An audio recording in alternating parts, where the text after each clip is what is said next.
Sunday હોય એટલે કંઈક નવું બધાની ડિમાન્ડ હોય અને આખી ફેમિલી ઘરે હોય એટલે નવું બનાવવાનું સહેજે મન થઈ જાય.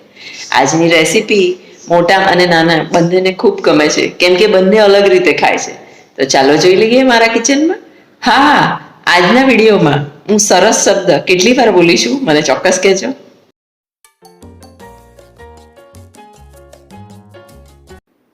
કુકરમાં 2 કિલો બટાકા આપણે સ્ટીમથી બાફી લેવાના છે. પાણી નીચે મૂકેલું છે, વચ્ચે મારો મૂકેલો છે અને વિસલો વગાડી અને બટાકા બાફી લેવાના છે.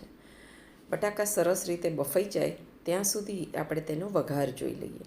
હું બટાકાવાળામાં પહેલાં વઘાર કરું છું. તો સૌથી પહેલાં આપણે સરખું તેલ એટલે 2 મોટા ચમચા ભરીને મેં તેલ લીધું છે અને વઘારમાં આપણે જીરું નાખીશું. જીરાને બ્રાઉન થવા દઈશું. બ્રાઉન થાય એટલે સરસ તેલમાં તળાયેલું કે શેકાયેલું જીરું સ્વાદમાં ખૂબ સરસ લાગતું હોય છે. એમાં આપણે નાખીશું સરખા પ્રમાણમાં તલ. જેટલું જીરું નાખ્યું એટલા જ મેં તલ નાખ્યા છે. તલ પણ સરસ રીતે અંદર ફ્રાય થશે અને તડતર કરીને બહાર આવશે. ત્યાર પછી આપણે નાખીશું કચરેલા લીલા મરચાં. મસાલો બરાબર ફર્સ્ટ ક્લાસ તીખો તમતમતો હોય તો જ બટાકાવડા ખાવાની મજા પડે. નીચે તેલ મેં બંધ કરી દીધું છે, પણ હજી તેલ સરસ ગરમ છે અને તેમાં આપણે બધો મસાલો એડ કરીશું. સાથે નાખી દીધું છીણેલું આદું અને આની સાથે આપણે થોડા કોરા મસાલા નાખી દઈશું, જેમ કે તજ લવિંગનો ભૂક્કો, થોડા મરી. આ બધા જ સ્પાઇસીસ આપણે તેલમાં સરસ રીતે તળાય એટલે માટે બધો જ મસાલો આપણે તેલમાં કરીશું. નીચે ગેસ બંધ છે પણ તેલ અત્યારે ગરમ જ છે, એટલે બટાકાવડાનો મસાલો જો તમે આવી રીતે કરશો તો સ્વાદ એકદમ સરસ આવશે. અને આ બટાકાવડા તમે વડાપાઉંમાં પણ વાપરી શકશો, એટલા સરસ સ્પાઇસી થશે. અને ઘરમાં જે મોટા વડીલો છે તે આને એમનેમ પણ ખાઈ શકશે. ઘણા લોકો દહીં કે કેચઅપ સાથે ખાતા હોય છે. બટાકા મારા સરસ બફાઈ ગયા છે અને હવે આપણે તેને સરસ રીતે છોલી દઈશું. સારા બટાકા હોય ત્યારે બટાકાવડા બનાવવાની ખૂબ મજા આવતી હોય છે. સારી ક્વોલિટીના બટાકા તો એનો સ્વાદ સરસ આવતો હોય છે. બધા બટાકા આપણા છોલાઈ ગયા છે. હવે આને મેશરથી મેશ કરવાની જગ્યાએ આપણે હાથથી જ આવી રીતે તોડી દઈશું. મેશરથી મેશ કરવાથી માવો ચીકણો થઈ જાય છે અને તેના બટાકાવડા ખાતી વખતે ચીકણા લાગે છે. તો આ રીતે હાથથી જ તમે એને તોડી નાખજો અને સરસ રીતે એને મિક્સ કરી દેજો. આ એક ખૂબ અગત્યનો પોઈન્ટ છે જે હું માનું છું કે આ રીતે બટાકાવડા બનાવવાથી ચીકણા નથી થતા અને મસાલો વઘાર કરવાથી સારો થાય છે. બધા જ બટાકા મેં હાથથી મેશ કરી દીધા છે અને હવે આ બધો જ જે મસાલો છે તે આપણે આમાં મિક્સ કરી દઈશું. એકવાર આ રીતે બટાકાવડાનો મસાલો ચોક્કસ બનાવી જોજો અને બટાકાવડા કરી જોજો.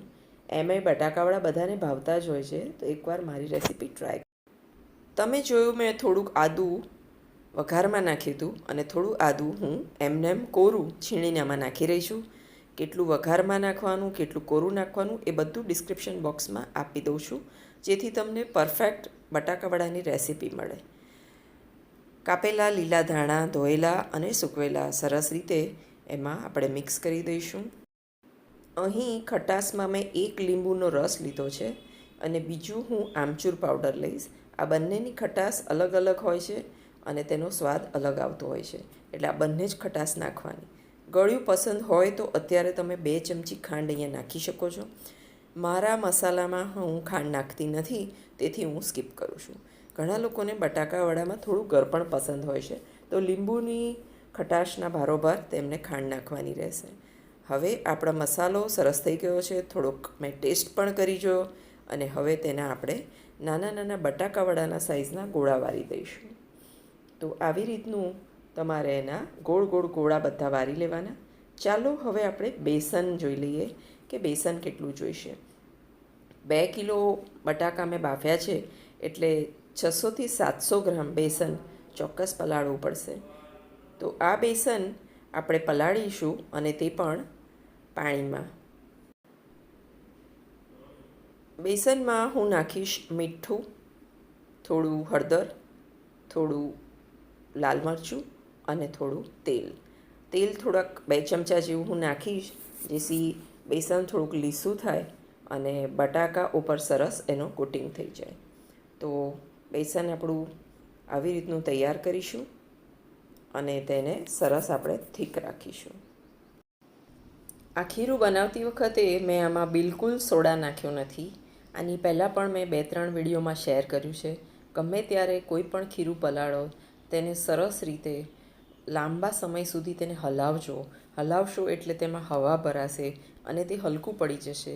હલકું પડી જશે એટલે તમારી કોઈ પણ રેસીપી બટાકાવાળા હોય કે પૂડા હોય કે કંઈ પણ હોય એ સરસ ફ્લફી થશે, પોચા થશે અને સોડાનો ઉપયોગ તમને બિલકુલ કરવાની જરૂર નહીં પડે. તો આવી રીતે મેં ખીરું તૈયાર કરી લીધું અને પછી બટાકાવાળા બનાવવાના તૈયાર કર્યા. તો ચાલો જોઈ લઈએ મારા કિચનમાં.